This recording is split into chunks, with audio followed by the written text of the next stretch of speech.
ગુજરાતની અંદર માર્ચ 1 અને 2 આ 2 દિવસ એવા છે કે જ્યાં માવઠું થઈ શકે. ઘણા બધા વિસ્તાર એવા છે કે જ્યાં આગળ વરસાદ થશે અને સાથે સાથે ઠંડી પણ વધશે. એટલે એ કયા વિસ્તાર છે જ્યાં ઠંડી વધશે અને જ્યાં માવઠું થશે, જાણીશું આ રિપોર્ટમાં. નમસ્કાર, હું છું ગોપી ઘાંગર અને આપ જોઈ રહ્યા છો નિર્ભય ન્યૂઝ. મેપથી તમને સમજાવવાનો પ્રયત્ન કરીશું કે ગુજરાતની અંદર 1 અને 2 માર્ચ કયા કારણસર આ વરસાદ આવી રહ્યો છે અને વરસાદ આવે છે તો કયા કયા વિસ્તારની અંદર તેની સૌથી વધારે અસર જોવા મળશે. હાલાકી માવઠું હશે, પવનની ગતિ જે છે તે એવું કહેવાય રહ્યું છે કે લગભગ 30 કિલોમીટર પર આવરની પવનની ગતિ હશે. તેના કારણે ઠંડીનું પ્રમાણ જે છે તે ગુજરાતના ઘણા બધા શહેરોની અંદર વધી જશે. સાથે સાથે વાદળા પણ હશે, કારણ કે વેસ્ટર્ન ડિસ્ટર્બન્સ જનરેટ થયેલું છે.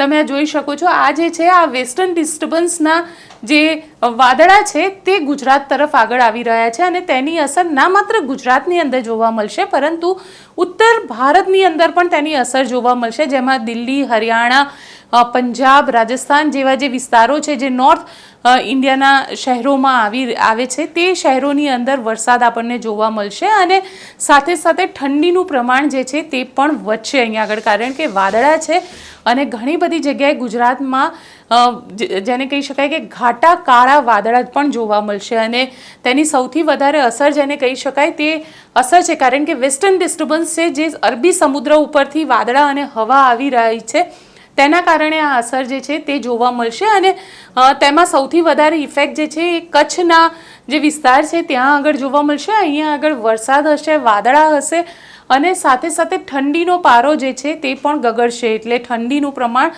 અહીંયા આગળ વધશે. એ ઉપરાંત જોવા જઈએ તો દ્વારિકા, જામનગર અને જે આખો સૌરાષ્ટ્રનો દરિયા કિનારો છે, આ દરિયા કિનારા ઉપર વરસાદ અને વાદળા જોવા મળશે અને તેની અસર જે છે સુરેન્દ્રનગર, મોરબી જેવા જે શહેરો છે, સાથે સાથે ઉત્તર ગુજરાતના જે શહેરો છે જેમાં બનાસકાંઠા, પાલનપુર વાળો જે આખો વિસ્તાર છે ત્યાં આગળ પણ તેની અસર જે છે તે આપણને જોવા મળશે. એટલે કે આ વિસ્તારની અંદર વરસાદ પણ થશે અને વાદળા પણ હશે. એટલે જો તમે હવે ઠંડી જઈ રહી છે એવું માનીને પોતાના ગરમ કપડાને માળીએ ચડાવી દીધા છે તો ગરમ કપડાં ઉતારી લેજો, કારણ કે 1 અને 2 માર્ચ આ 2 દિવસ નિર્ભય ન્યૂઝ આપને કહી રહ્યું છે કે ગુજરાતની અંદર ઘણા બધા વિસ્તારની અંદર વાદળા એટલે માવઠા પણ થશે, વરસાદ પણ થશે અને ઠંડી પણ અહીંયા આગળ અનુભવી શકાશે. એટલે ઠંડીનો પારો જે છે, ટેમ્પરેચર જે છે તે ડાઉન થવાનું શરૂ થશે. એટલે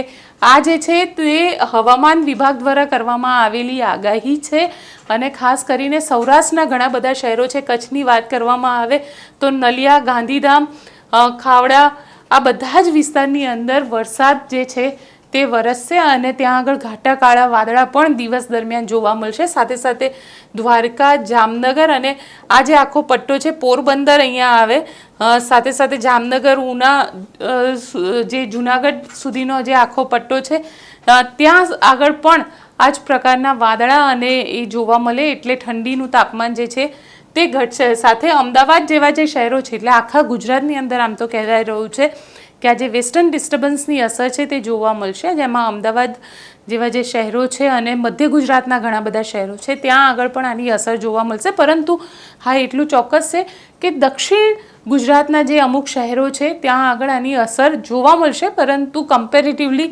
સૌરાષ્ટ્ર અને મધ્ય ગુજરાત કરતાં દક્ષિણ ગુજરાતમાં આની અસર જે છે તે ઓછી જોવા મળશે. એટલે વેસ્ટર્ન ડિસ્ટર્બન્સ આવી રહ્યું છે જેના કારણે એવું કહેવાય રહ્યું છે કે હવાની જે ગતિ છે તે પણ વધશે. 30 કિલોમીટર પર અવરથી લઈને 40-50 કિલોમીટર પર અવર સુધીની પણ હવાની જે ગતિ છે તે અનુભવ થઈ શકે છે.